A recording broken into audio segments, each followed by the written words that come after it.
and get started with our Alumni Town Hall today. My name is Shelley Zaborowski, and I have the pleasure of serving as the Executive Director of the Nebraska Alumni Association. And I want to thank you all for joining us and taking time out of your busy schedules to have a conversation with Nebraska's Athletic Director, Troy Dannen. Alumni are the largest and most constant constituency that a university has. Alumni involvement is critical to our university's success, and we are truly grateful for your interest and your passion in creating a stronger future for our university. The Nebraska Alumni Association is proud to host events like this that allow our alumni across the country and even worldwide to connect with university leaders and see many of the things that we are proud of at our university. We also have volunteer opportunities, host reunions and family events, coordinate a nationwide network of alumni chapters and affiliates, and provide you a home when you come back to campus. If you haven't already, I invite you to join our official Alumni Association member family at huskeralum.org/join. I know many of you on the call today are already members, and we thank you. We've received many questions during the registration process. You are welcome to submit more using the Q&A function on your screen. Troy may cover some of these topics in his opening remarks, but we'll also take some questions during the rest of our time together. Please know that while all of your questions are important, we only have an hour today, so we may not get to everything. Today's town hall is being recorded, and we will make it available for viewing afterwards. Once the recording is available, we will send a follow-up email with the link, likely by the end of the week.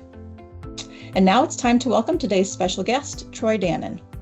Troy has been Nebraska's athletic director for just over a year. Previously, he served as the athletic director at the University of Washington and Tulane University. And recently, he was named a member of the College Football Playoff Committee. Like many of us, Troy is a Midwesterner growing up near Marshalltown, Iowa, which is just northeast of Des Moines. And in his short time at Nebraska, he has already proven to be a dynamic force and a trusted campus partner with the Alumni Association and many others. Troy, thank you so much for being with us today. Appreciate it. Appreciate the opportunity. There's a lot happening in the world of college athletics, and so the more that I have the opportunity to maybe talk about how this world is changing and evolving, I really appreciate that, and I particularly appreciate something you just said about that being a campus partner. I think one of the things, athletics here is unlike athletics any place I've ever been. The give it arm factor is so high in all places, but the role of athletics really serves to benefit not just the student athletes, and we talk a lot about them in the new world, but it is a way to engage alums. It is a way to engage all the constituencies of the university. No one comes back to campus in the way they come back for athletic events. So we have a big role. And I like to joke, though, I said homecoming. The nice thing about a homecoming event is we don't do anything. We just sit back and play the game, and everybody else builds things around homecoming. So I appreciate the invitation, Shelley. Yeah, absolutely. We often say that we have 7 homecomings at Nebraska because every home game is special here. Yeah, well, it is. And the Colorado game last year, the commissioner of the Big Ten was in attendance, and his comment to me at halftime is that I've seen what Nebraska can be. And I think some people have forgotten that. Know what we were, but they forgot what we can be. And so it was those 7 home games last year were something special. Now we also had 6 beautiful sunny days of the 7. So if I don't get any credit for anything happening competitively, but I will take credit for the weather. I love that. That's great. Well, your remarks kind of tee up the first question very well, so I'll go ahead and dive right in if that's okay. Okay. So this question comes from Steve, class of 1967. And Steve articulated what I think is on the minds of a lot of our longtime alumni and fans. What is the single most prevailing obstacle to our football program returning to the performances of our national championship teams of the 70s and the 90s? Well, I'll kind of take 2 different paths here, and I don't want anybody to be offended when if I am critical of anything that I saw when I walked in, but I want to equate it to this new world where we're paying athletes NIL, and this is just how the game has evolved. I will tell you, I was probably the biggest surprise when I got here was how we hadn't evolved. the sports in which we did evolve, maybe volleyball and John Cook, and maybe Rhonda has continued to evolve. We see those sports continue to have great success on the national stage, but football maybe in particular, but a few, and in how we operate the department really hadn't evolved much since the 90s. And maybe the greatest example of it was we had a drug testing policy that was very punitive. If you had any fraction of marijuana in your system, you were out for a number of games, 10% of the season. And I think Fred was in men's basketball, was hit by that 2 years ago, where he lost a key player. However, the NCAA stopped testing for marijuana 5 years ago, and the level that Nebraska was testing for had ceased in 2008. But we had never adjusted and evolved with the way the game was evolving. And that's just a little bit of a story. So one, how do we get there? One, we have to play the game of 2025, not the game of 1997. And then secondly, I think both in Coach Devaney's time and in Coach Osborne's time, we led the way in something. Going back to strength and conditioning, where Boyd had a program that nobody else had, and we were the standard bearer. And then from what we did with student life and with our nutrition program, we were the standard bearer. And I've challenged people when I had the chance, tell me what we are the standard bearer in today. And there isn't anything you can cite it. We are the standard bearer and fans coming and supporting it. But what do we lead? My mission statement, if you will, is we should set a standard that everyone else aspires to achieve in every decision we make, every action we take. Well, if you look at who we are right now, are we doing that? And so we're actually using this change in revenue sharing and the House antitrust settlement to try to do this in such the right way that we are now going to be the standard bearer, that people are going to follow us, and this is an opportunity for us to do something in a way that nobody else is doing. And I think that's what it takes to get back to the top. You have to lead in every way, not just have the best players and not just have the best coaches, but you have to lead in absolutely every way.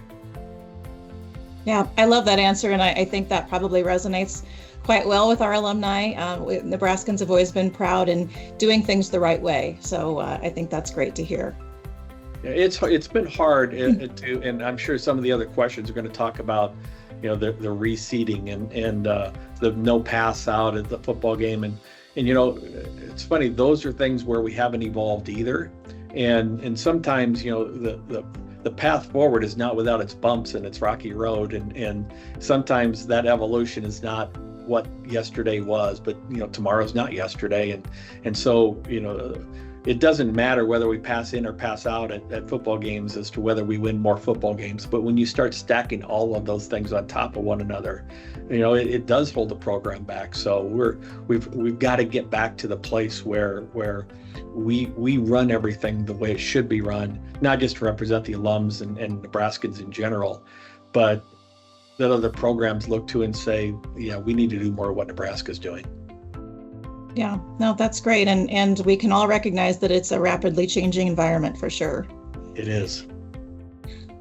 So our next question is from Al, class of 1983. And Al asks, right now it appears that student athletes can change schools each year to maximize their NIL amounts. Are athletic directors working with the NCAA to figure out a way to limit the maximum number of transfers per athlete, or what can you tell us about that piece of it? When I got to Tulane in 2015, in the sport of football, for example, you couldn't transfer. If you transferred, you had to sit out a year.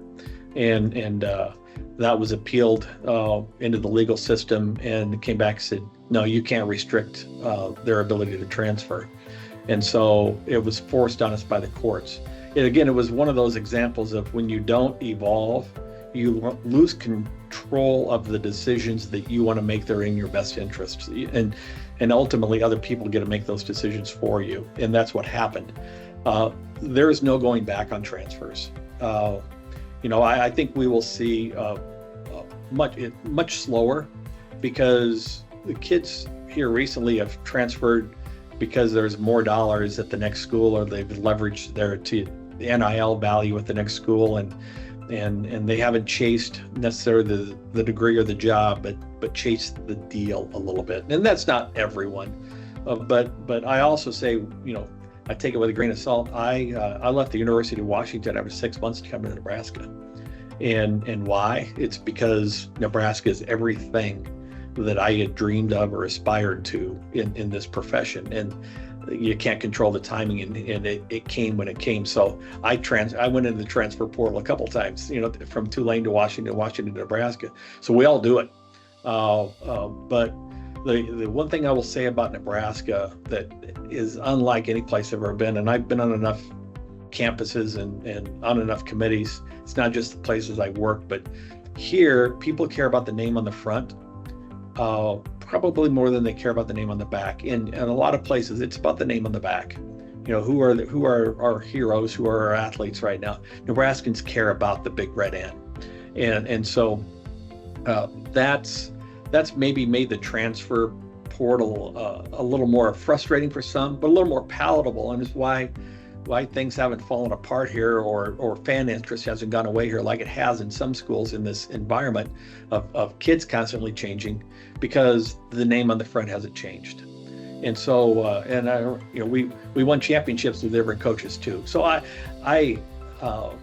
it's not going away. I do hope the new rules after the antitrust settlement start to slow it down, however. Yeah, I think Nebraskans love what's on the front of the jersey so much they want the student athletes to love it just as much too. Yeah. And I know many of them do. The funny thing, the level of ownership that our fans have in the program, our athletes technically, they don't get there until they graduate. And as an alum, I tell our athletes all the time, you don't own this program. The men who played in the football program, they own it. But when you graduate and you've played your 4 years here, now you're an owner. And so that ownership comes after your investment of time, talent, and energy is fully made in the program. So I understand why people own this. I'll never be able to own it the same way because I didn't grow up here. I knew it. I grew up in Iowa and I'm close to it, but I'll never have the same ownership that the Nebraska alums have in it. But in my heart, I do. I understand it's a little bit frustrating, but we're bringing a kid in from Florida who maybe has never been in Nebraska before, and it takes a while to grow that ownership. Yeah, absolutely. Well, the alumni and fans will do our best to make sure that he and all the others love it here. Our next question has come from multiple alumni. So we've received several questions about the recent announcement of reseating inside John Cook Arena for the Nebraska Volleyball 2026 season. Can you take us through that decision? Yeah, so I will say it's hard to say this is something that's best practice, because it doesn't mean you have to do it. But typically arenas are reseeded every 7 to 10 years. And it's done to incentivize your donors in a next generation of donors that, hey, if I invest in the program, if I support it, I can have access to those great seats. And there's constant turnover and elevation of donors. And that's typically why you do it. The uniqueness here was we're going to redo the Devaney Center and John Cook Arena for after the 25 volleyball season in front of the 26 season. The lower bowl will go to chairbacks rather than bleachers, and as a result, we're going to reduce the capacity of the lower bowl. But we're also going to take out some of the walls up above and add seats high and on the west. And so we're in the upper 8s right now. We'll push 10,000 total seats, but there'll be more seats, and there will be, fewer seats where I would say your typically highest level of donors operate. So that reseat kind of goes hand in hand with both of these things. The timing was right. And I've also talked a little bit, one of the problems and the reason people reseat, we have a donor, one account who has 4 tickets, hasn't used them, but puts them on the secondary market every game. And those 4 tickets generated for them $34,000 last year. And if you reseat on a regular basis, that doesn't happen because the people that aren't using their tickets, find their way out, and new people who actually are your fans and want access to those tickets have a path in. We have well over 2,000 people in a waiting list for volleyball tickets. I think the volleyball renewal date's today, and we're already at 92 or 93% renewal. So for this year, there may be 40, 50 tickets available that aren't going to be renewed that somebody else can come in and have. So really, the reseeding does a lot of things. It incentivizes new donors. It's going to accommodate the adjustments in the arena itself, and really gives the next generation, gives more people a chance to come in. It doesn't kick anybody out necessarily, but those people who've been knocking down the doors and donating to the university, to the program, with the hopes of getting those tickets, this is where those hopes are entertained. No, that's great. We are so fortunate to have the gold standard with volleyball.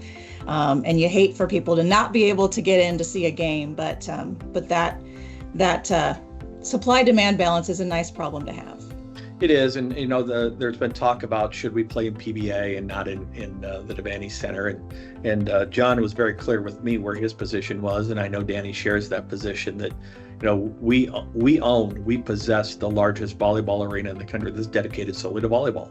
And while we may wrestle and do gymnastics in there is no basketball, and the locker room's right there, and it is our home facility. And yeah, you could get more fans in at PBA, and we're playing a preseason tournament at PBA this year.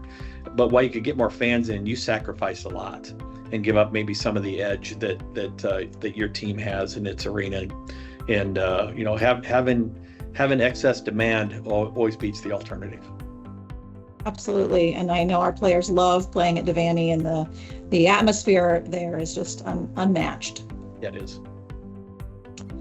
So talking about remodels and reseeding, what are the plans for South Stadium at Memorial Stadium, and for season ticket holders? How will they be impacted with that project, and donation prices as well? Yeah, probably more questions I can't answer yet, and not because I'm withholding information, but just we're not all the way through. So a little history: there was a project, I think as most people know, that was to take down the South and rebuild the South. About a $450 million project that I inherited when I walked in the door. I asked, after kind of reviewing things for about a month, if we could put that on pause, just because to me, the financial model did make a lot of sense, and I wanted to make sure we were taking care of all the needs of the stadium. So over the last year, we've learned a lot more about the stadium. We've learned a lot more about building out a revenue model that not only pays for the stadium and what would have to be done, but as we move forward and we talk about the funding model in Nebraska, it's very unique, and protecting that funding model that where we don't take any assets of the university and in fact contribute back to the university. That's almost unheard of today. And so a couple things we've learned: the South is going to have to come down, and it'll be a 2-year project in rebuilding it once we get started. So there'll be a season where we're going to be at some diminished capacity because of that. We've also got a lot of issues in the West. Underneath, the South was a 1963 addition and really hadn't been touched. But underneath of the West, if you go down under those seats, it's 1923 under there. And while we've done stuff on top, the substructure really hasn't been touched. And when we replace the turf, things show up, like the drainage system runs under South and runs under West, and it's still clay tile. After all these years, so there's one of the things we discovered: well over $200 million in deferred maintenance.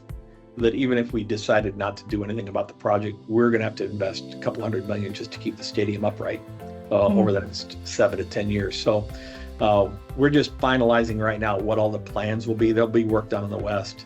South will start over on the South. How that all works out, the capacity will go down a little bit because of two things. We say, I think 86,000 may be the official capacity of the stadium, but it's all bleacher seating, as our folks know. And those bleachers, to get to 86,000, those bleachers are 14-inch seats. And other than my 11 and 12-year-old, not many people fit into a 14-inch seat. And so even the standard bleacher seat is 18, where we're 14. So we'll be putting a lot of chairbacks in. So that will eliminate, just because for every 4 bleacher seats, it might be 3 chairbacks. So that'll eliminate some. And then the other thing is, we haven't even pretended to comply with ADA inside the stadium.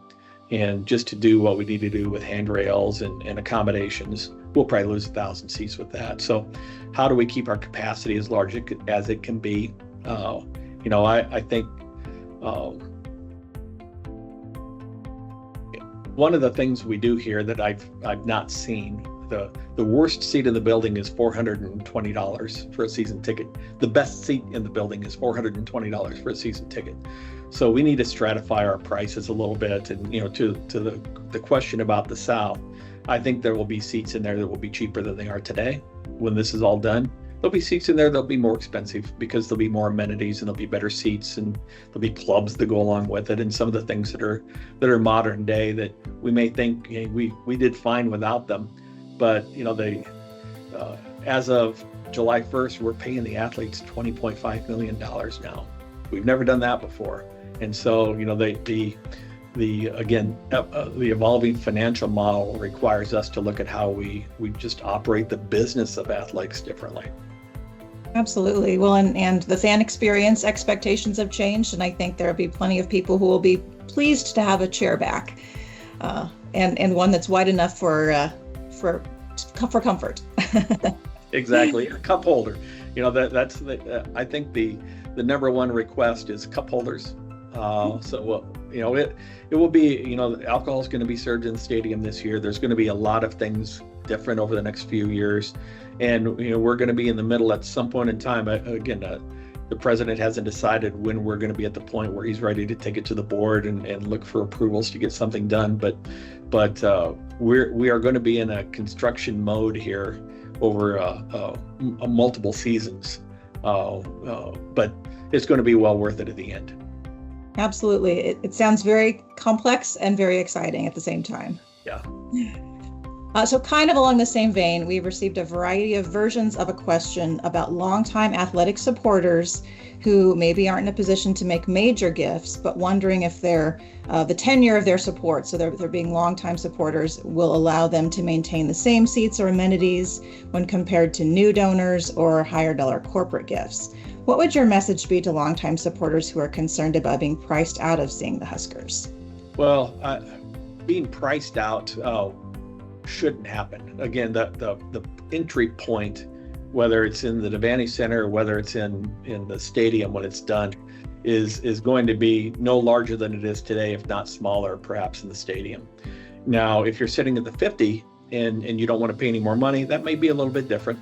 And one of the challenges, it's actually an opportunity for a project like this, but Nebraska has also never reseated the football stadium. Wow. Ever.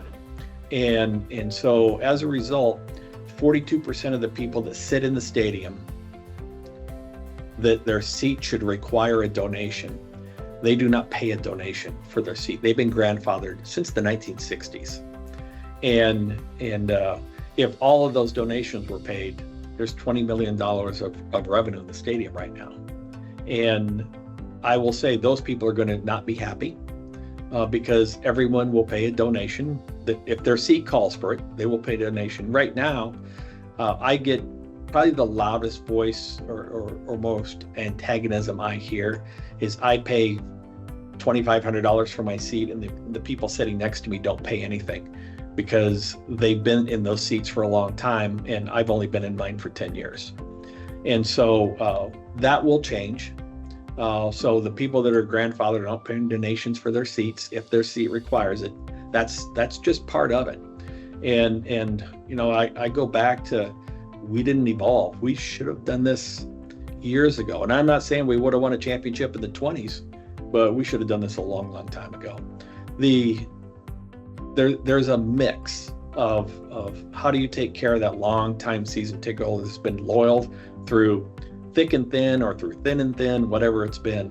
The Husker Athletic Fund points and where you seat, your priority for seats is always going to be determined by the Husker Athletic Fund. But you get points, even if you don't donate a dollar, you get points if you're a season ticket holder, and that those points accumulate over with longevity.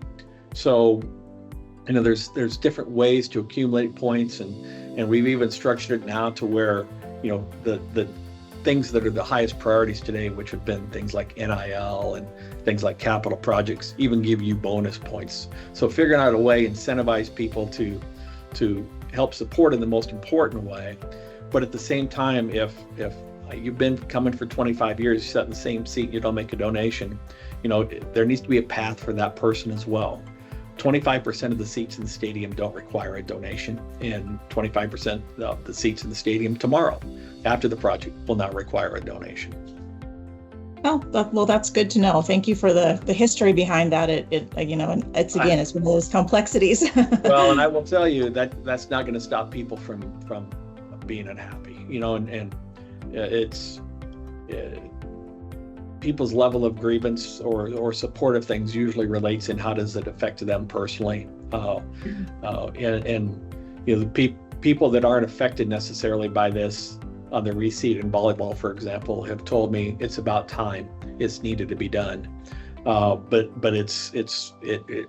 I've gotten other notes that's ripped to the core of certain people, and I get it, and it's contentious wherever it happens and whenever it happens.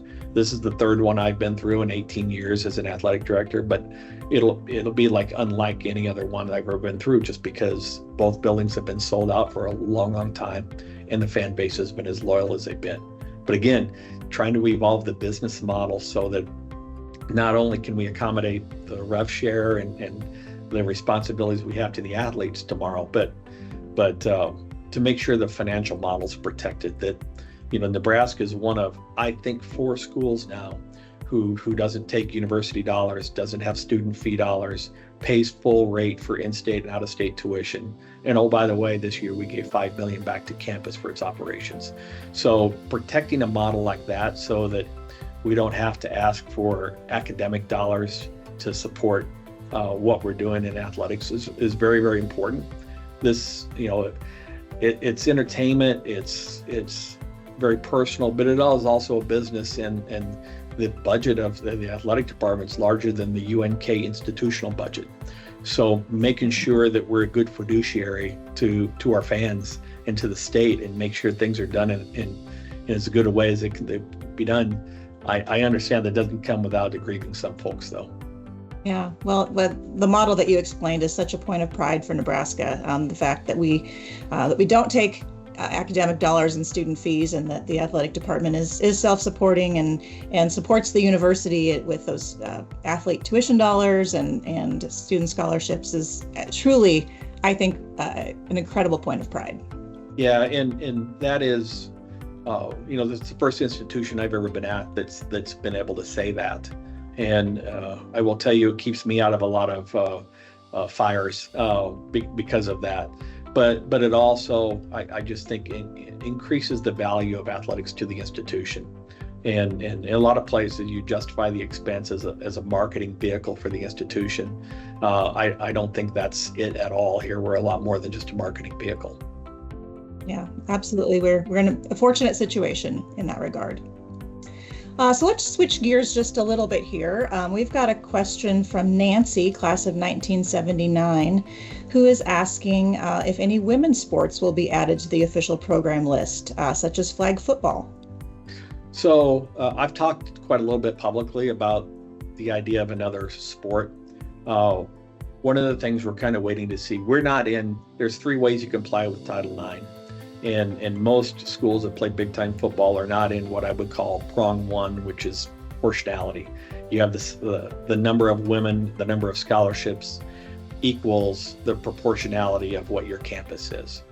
And we've got work to do to get there. The new world of rev share, we think about we're sharing money with athletes, but it also affects roster sizes and affects scholarships. And I think over the next couple of years, you will see a massive growth in the number of scholarships we offer in the existing sports. But despite that, I think we'll probably on a track within 3 to 5 years to add another women's sport. Flag football comes up a lot. Flag football will be in the Olympics in LA, and I think there will be a wave of enthusiasm when that's done. We did a flag football game during the spring exhibition event, just to expose people to it a little bit. And the infrastructure is here for it. We build a locker room, but the infrastructure is here. Been some talk about rowing, because rowing is the oldest sport, and it's done at a club level. And of course, I came from Washington, where rowing, the boys in the boat. So there's a lot of passion there for rowing. And then I think the other place you look for sports, if you add them, is what's happening in the high schools. When you're the flagship institution, what's happening in the high schools. And I would say wrestling is probably that sport that's maybe happening more at the high school level. So I think those are three easy ones to look at. The fastest growing sport in the country is lacrosse. I don't think the lacrosse market's here in the Midwest just yet, but that's probably where my mind is set, at least. But it's a ways out. But we're planning for 3 years from today right now. So it is kind of front and center of our long-term strategic discussions. Well, that's great. And it's, women's sports has been such another point of pride for us at Nebraska. So that's exciting to know that there might be something new on the horizon. Well, it's been, speaking of that, we have a Final Four in volleyball. We have an NCAA tournament in basketball. We have a super regional softball team. We have the first team All-American in Jordy Ball. We have 2 national champions in track and field. We have the National Bowler of the Year. Lexi is the Amateur Athlete of the Year. It's hard to imagine having a better year in women's sports than Nebraska's enjoyed this year. Yes. To your point about it being a source of pride, I think it's bigger than a source of pride. I've quipped since I got here. The volleyball players are bigger celebrities than the football players. As big a deal as football is here, we started traveling security with volleyball last year. It's fairly remarkable. Wow. Yes, absolutely. So Karen, a class of 1982, is asking if you can tell us anything about the golf course being built that will become the UNL home course, and will there be public access for the public or alumni to play when that's completed? Yeah, I really don't know a lot about it because it's privately owned. There is a family that's building a golf course. They've talked to us about allowing us to use it as the home course, and I think there'll be a practice facility built along with it. And we're really in the upper Midwest. If you want to be competitive at golf, we're missing a practice facility, anything that you can hit balls in outdoors. We're making a significant investment in our indoor facility this year. So the golfers, both men and women, will have hitting simulators and hitting bays and putting greens they've never had before. But that is the next step to getting competitive. I just don't know enough about the course itself. Is it going to be a private course? Is it going to be open to the public? But the idea that our players will have access, particularly to the practice facility, is really important. As we just hired a women's golf coach, recruiting her, but talking about this facility and how we can recruit into this facility was a big deal in convincing her to come. Yeah, that's great. Do you have an idea on the timeline of the golf course? No, not for sure. Okay. I've heard 27 is when it would be available for us to use. But anybody's been around golf courses, one good winter, one bad winter, or one extraordinarily rainy stretch can set you back even a year. So I'm thinking we have a couple of years at least, if and maybe perhaps another. Okay, great. James, class of 1999, would like to know, with the flux and uncertainty of NCAA athletics, we see schools cutting athletic programs. What's your view on the future, and are there programs that you see in danger? Well, one of the things this year we didn't cut when we added $20 million to the budget to pay the athletes, it had to come from somewhere. So we found ways to generate $10 million in new revenue. Alcohol sales, for example, helps generate that new revenue. And then we reappropriated or reallocated expenses to get to 20. So if you will, 10 and 10. the priority was not to cut $1 from a sport operating budget. And that for the reason we want to remain competitive in every sport we have. So we didn't cut any dollar. I don't see a scenario where we cut a sport at Nebraska. The bigger question, I suppose, is there are a number of sports right now that are sponsored by the NCAA that do not meet the minimum number of team requirement. Men's gymnastics is one. And what will happen long term? I have no reason to believe that the NCAA will cease to sponsor men's gymnastics. And even if they did, that doesn't force our hand necessarily. But what happens at a macro level and how that could trickle down and affect us? We just gave the men's gym coach a new 3-year contract. I don't expect anything to happen there. I was a part of dropping a sport when I was the AD at Northern Iowa, and it sticks with you, and it's not something that you ever want to do, no matter what the circumstances are. Yeah, understandable. So Brian, class of 2006, asks, in this changing landscape, do you anticipate ever seeing student athletes becoming employees of the university? Do you feel that that's a realistic outcome, or is that unlikely as things currently stand? I think politics will drive it eventually. There's a push right now in the enterprise of college athletics to get Congress to codify the antitrust settlement, which essentially would create this hybrid of what is a student athlete is not an employee, but there would be this hybrid. If you, from the standard tests of is this person an employee or is this person not an employee, student athletes meet the definition of that. And I think if the political landscape were bent with the Democrats in Congress, in the House, and in the White House, I think there would be a push right now for that to happen. So I think the political landscape will determine that discussion. I do think long term, though, it will happen. I do not know, though, that it will happen with the athletes as employees of the university, technically. The labor laws are so dramatically different from state to state.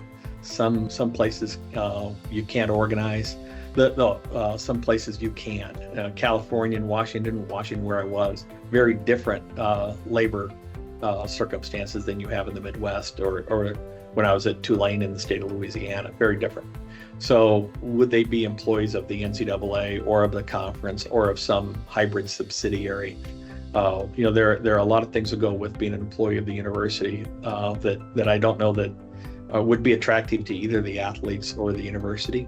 But if it does go that way, how it would shake out as to who they were employees of.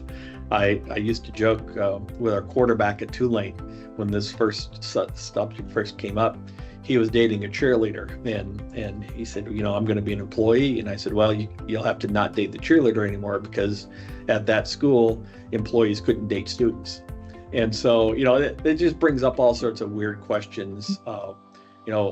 About the only thing like it would be, I think, medical students who are doing their residency, but yet still on an academic, have academic responsibilities, but are still paid residents. So there's more to come. I think that is probably the next biggest question that college athletics will see, though. Yeah, it's very interesting. And again, it's that constantly changing landscape. Yeah. Yep.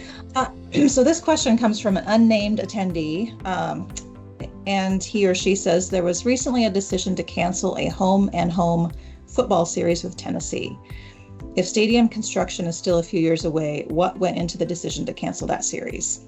Well, that's what's behind it, stadium construction. I mean, the timeline I have, in 27, we would have half of the South. Now, that could change, obviously, but we had to make decisions now to allow other games to get scheduled. We had to schedule more, Tennessee did. So we had to pull that trigger when we did. And I would anticipate 27 being a limited capacity in the stadium. So the idea was we need to have 8 games in the stadium in 27. And in order, one, to meet revenue targets, two, to accommodate season ticket holders. We have 66,000 season ticket holders. We're not going to have 66,000 seats in the stadium for at least 1 year, and I'm targeting 27 right now if this is how it plays out. So that was the crux of it. It got spun into a lot more though, because talking about how does non-conference games impact your ability to compete to enter the college football playoff. And you can say, we just won a bowl game for the first time in 10 years. Don't worry about the playoff. You don't worry. You worry about what you aspire to, and you try to get prepared for that. So if that game would have, in the current model, really hindered our potential of getting in the playoff, we might have just bit the bullet.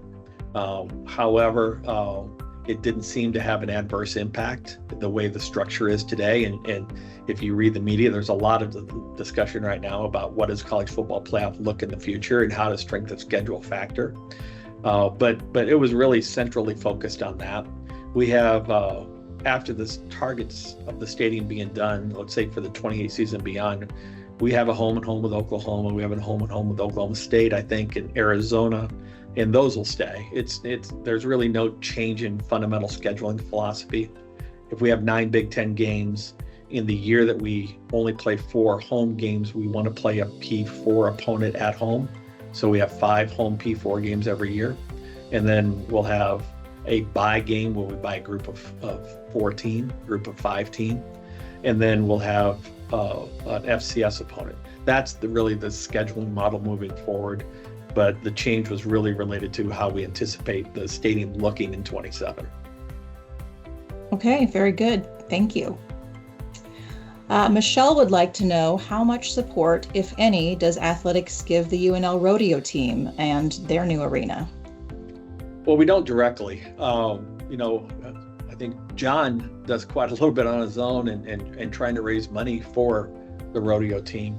But the club programs, the intramural programs, the things like that, we do not, with the exception of band, cheerleading and dance, which the cheerleading and dance is related to their participation in our events. We don't directly support any of the clubs, other than I would say from an emotional standpoint or an as needed standpoint, but those are funded through Campus Rec or funded through areas that they generate their own revenue. Okay, great. So let me ask this as the last question. We always like to give our alumni some homework. People are very invested in helping the university, and so feel free to give them an assignment on this one, Troy. What is the single most important thing we as alumni can do to help you do your job?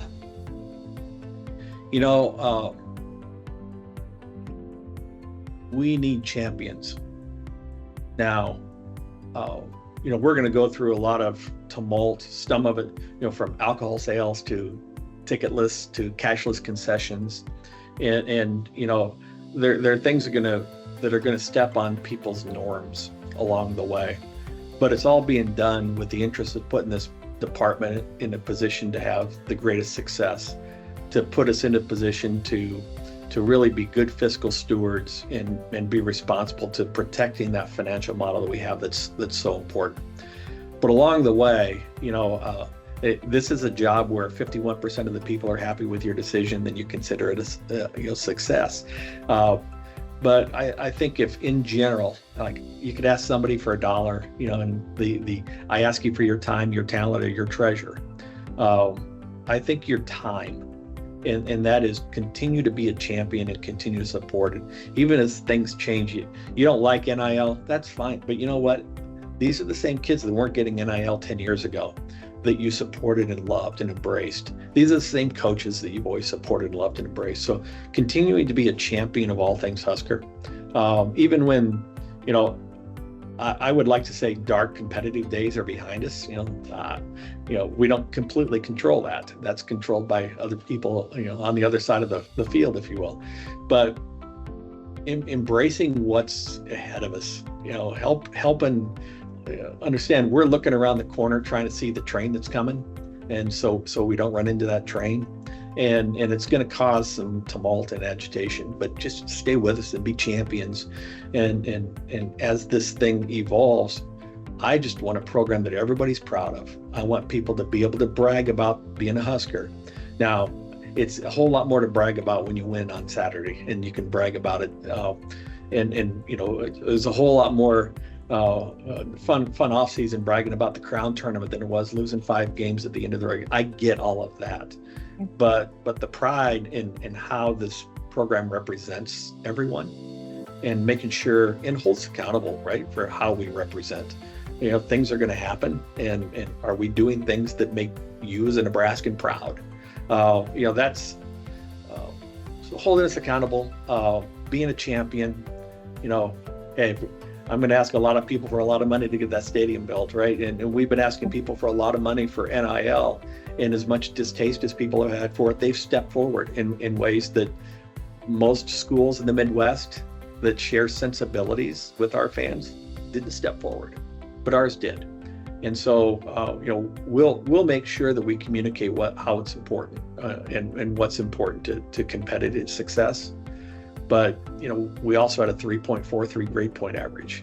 We're also graduating at 93%. Those are very tippy top in the country. So we're going to continue to do everything right. And if we don't do everything right, either I'm gone or somebody else is gone, and we'll get people in here that will do it right. But I appreciate people's support and their willingness to be a champion for all things Husker, and understand where it's coming from in the interest of making things better, and get back to that very first question you gave me, Shelley. How do we get back to winning the 70s and 90s? You know, we're going to evolve in a way, and we're going to, if everybody can support it and we're all behind it and unified, there is nothing that can get around this program if we're all there together.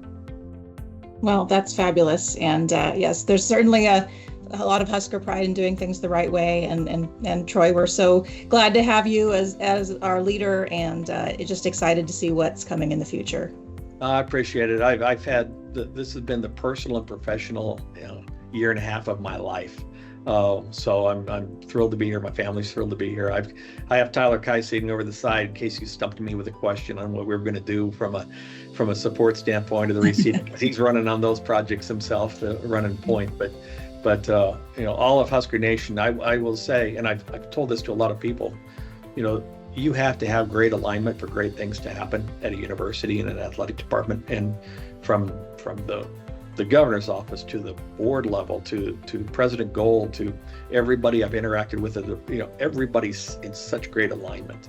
And you know, there might have been misnomers about whether that was true or whether it's not. Trust me, I've never been around a place where everybody was in alignment. And it's not everybody agreeing what the path is. It's everybody agreeing for what the outcome needs to be. And that's what alignment is. And so we've got it here, and we've got it in a way that most people will never see in their lives in college athletics. We all stick together in all kinds of weather, right? Exactly, yes. Troy, is there anything else you want to say? Any closing comments you want to leave with our alumni and fans today? No, I appreciate the questions. I appreciate they didn't make fun of me for having no hair or having a beard that's gray right now, but which is a little nod to my 12 and 11-year-old until we get to the 4th of July. No, I just appreciate all the support people have given, you know, me and my family since we got here. And by the way, of our 7 senior leaders in the department, 5 of them are new. You know, I'm counting as one of those. 5 are new in the last 18 months. And so how people adopted us and have treated us, and you know, when they say there is no place like Nebraska, this is what it means. Is, you know, we were adopted in fairly quickly and embraced every day. So really appreciate that. Well, that's wonderful. I think President Gold likes to say a Husker by choice, not by birth. Yeah, I've been careful not to tell many people that I grew up in Iowa, because I know there's certain consternation there. But, you know, culturally, you know, the values of the Midwest, you know, don't have necessarily borders. So now I'm not going to tell anybody that my wife graduated from Iowa, but I've told her, and don't worry, she has no black, she has no gold, and I keep her in proper line. We all know my son gives her a lot of grief whenever Iowa plays, because he is Husker in and out right now, as is my daughter. So I appreciate everything. Love hearing that. Love, that's great. Well, thank you so much, Troy, for spending this time with us today with our alumni and friends. And to our alumni and friends, thank you for your time and interest. We are without question a better university when our alumni are actively engaged. We are grateful to you and for your passion, advocacy, and support. Please keep an eye out for future events like this that bring you closer to your university. Thank you. Have a wonderful day, and go Big Red.